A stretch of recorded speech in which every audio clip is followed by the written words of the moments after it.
Assalamualaikum warahmatullahi wabarakatuh. Saya Akbar Tanjung dari UIN Raden Intan Lampung. Dalam hal ini saya ingin mempresentasikan sebuah hasil penelitian saya dengan judul Pendidik dalam Pendidikan Islam Religius Rasional, Studi Tokoh Muhammad Nasir dan Harun Nasution.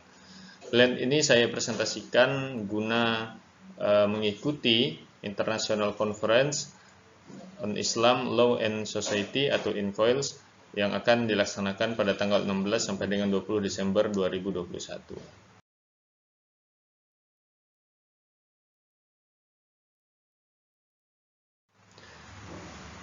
Adapun yang pertama yaitu penelitian ini berangkat dari berbagai macam latar belakang masalah. Yang pertama yaitu pentingnya pendidikan bagi setiap manusia, bahwa memang kita sangat menyadari bahwa pendidikan itu sangat penting bagi setiap manusia. Tanpa pendidikan, manusia pun akan sulit untuk mengerti arti hidup dan kehidupan di dalam dunia ini. Selanjutnya yang kedua, pentingnya peran pendidik dalam pendidikan Islam, bahwa kita sangat sepakat dan mengerti bahwa yang menjadi core atau inti dalam sebuah proses pendidikan yaitu adalah pendidik itu sendiri. Yang ketiga, pemikiran pendidikan Islam sebagai modal dasar seorang pendidik, bahwa memang pemikiran yang menjadi modal utama pendidik itu adalah mengemban atau mengajarkan sebuah pendidikan. Yang selanjutnya adalah dikotomi antara wahyu dan akal pun kerap kali terjadi dalam pendidikan Islam dan pendidikan umum. Selanjutnya, keseimbangan antara religius dan rasional menjadi sebuah hal yang bisa membuat seorang pendidik sukses dalam pendidikannya, yaitu keseimbangan antara akal dan wahyu, spiritual dan intelektual, serta zikir dan fikir. Yang selanjutnya adalah pendidik itu harus mensucikan dan juga mengajarkan.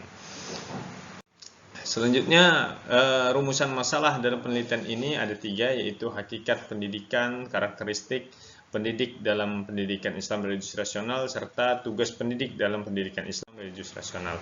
Adapun tujuan penelitian dalam penelitian ini untuk mengetahui apa sebetulnya hakikat pendidik dalam pendidikan Islam religius rasional. Lalu yang kedua, untuk mengetahui karakteristik pendidik dalam pendidikan Islam religius rasional. Yang ketiga, untuk mengetahui tugas dan peran pendidik dalam pendidikan Islam religius rasional. Kebermanfaatan secara penelitian secara teoritis, penelitian ini dapat berguna untuk menambah referensi dan wawasan pemikiran serta ilmu pengetahuan serta sumbangan keilmuan bagi pendidikan Islam. Secara praktis, sebagai sumbangan pemikiran terhadap ilmu pengetahuan yang secara praktis bermanfaat bagi lembaga, instansi maupun swasta yang memerlukan pemikiran-pemikiran di bidang pendidikan Islam. Selanjutnya, adapun kajian pustaka atau teori yang digunakan oleh kami sebagai peneliti, yaitu berangkat daripada sebuah inti dari sumber hidup dan kehidupan manusia, yaitu adalah pendidikan Islam. Manusia sebagai subjek atau seseorang yang berperan untuk bisa menuju tujuan pendidikan Islam. Sering kita mendengar bahwa tujuan pendidikan Islam itu adalah memanusiakan manusia untuk menjadi manusia yang sesungguhnya atau manusia yang paripurna, yaitu mengerti secara garis lurus hakikat manusia hidup di dunia melalui pendidikan Islam untuk mengetahui dan mengenal Robnya, sebagaimana dijelaskan dalam berbagai macam ayat di Al-Quran. Salah satunya adalah Quran surat Az-Zariyat ayat 56,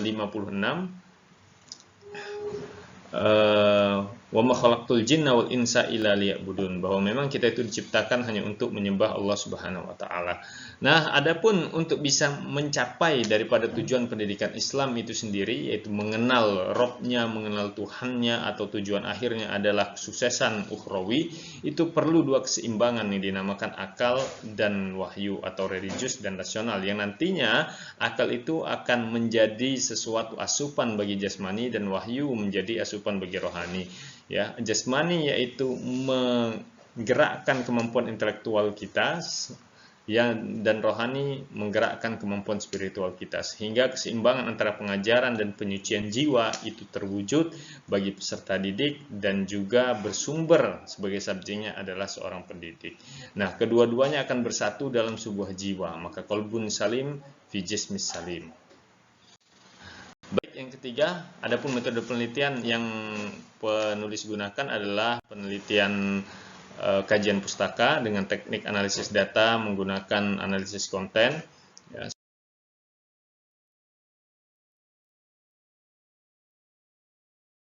Selanjutnya, analisa pendidik dalam pendidikan Islam religius rasional.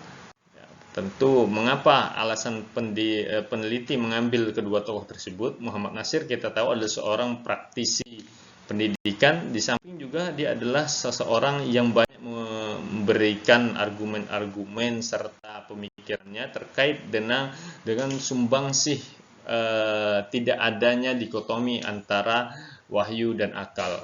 Maka ada tulisan Muhammad Natsir tentang Islam dan akar merdeka. Walaupun di sisi lain dia adalah seorang politikus, tetapi dia memiliki sebuah pendidikan Islam dan dia juga pendiri lembaga yang dinamakan Pendis, Pendidikan Islam, dan saat ini namanya pun dikenang dalam sebuah perguruan tinggi di Jakarta, yaitu perguruan sekolah tinggi Muhammad Natsir, di bawah naungan Dewan Dakwah Islam Indonesia. Nah, selanjutnya mengapa peneliti mengambil Harun Nasution? Karena memang Harun Nasution juga merupakan seorang yang tokoh religius rasional, walaupun banyak orang mengatakan Muhammad Natsir cenderung seorang rasionalis, tetapi tidak keluar dari rule Islam, masih banyak dia mendasari pemikiran-pemikirannya dengan pemikiran-pemikiran Islam. Adapun tiga hakikat, ya, hakikat yang pertama yaitu mentauhidkan Tuhan dalam perspektif Muhammad Natsir. Yang kedua, hakikat pendidik dalam perspektif Muhammad Natsir adalah profesional, ikhlas, tulus, dan mengemban amanah sebagai seorang pendidik. Tugasnya juga memberikan pendidikan yang berwawasan kemanusiaan seutuhnya, serta Harun Nasution, menurut Harun, bahwa hakikat sebuah pendidikan itu yang digunakan oleh seorang pendidik adalah bersumber dari Al-Quran dan Hadis, karakteristik yang menjadi teladan, ya, menguasai ilmu pengetahuan, serta tugas mendidik yaitu membentuk peserta menjadi sosok yang berjiwa agama. Ya.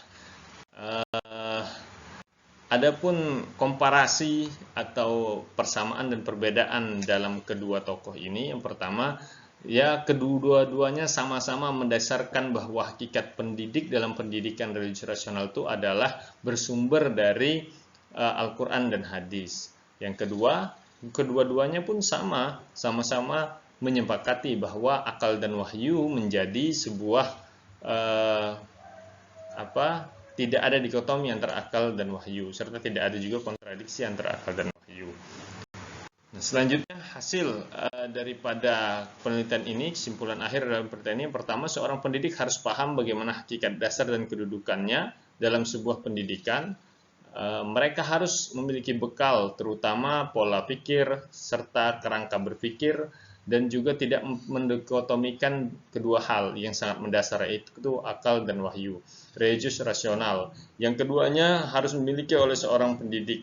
Ya, pendidik juga harus memiliki karakteristik tertentu, dapat menjadi contoh bagi seluruh anak didik sebagaimana Rasulullah SAW menjadi teladan bagi seluruh makhluk yang ada.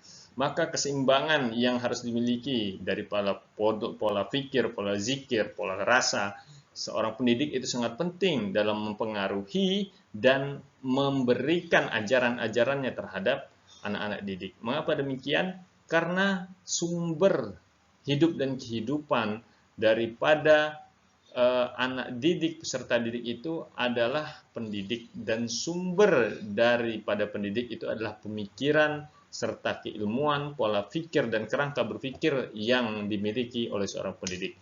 Maka dari itu, semoga kesimpulan ini yang diberikan oleh kami sebagai peneliti dapat memberikan wawasan dan sumbangsih keilmuan serta rujukan-rujukan bagi seluruh praktisi pendidikan dimanapun berada.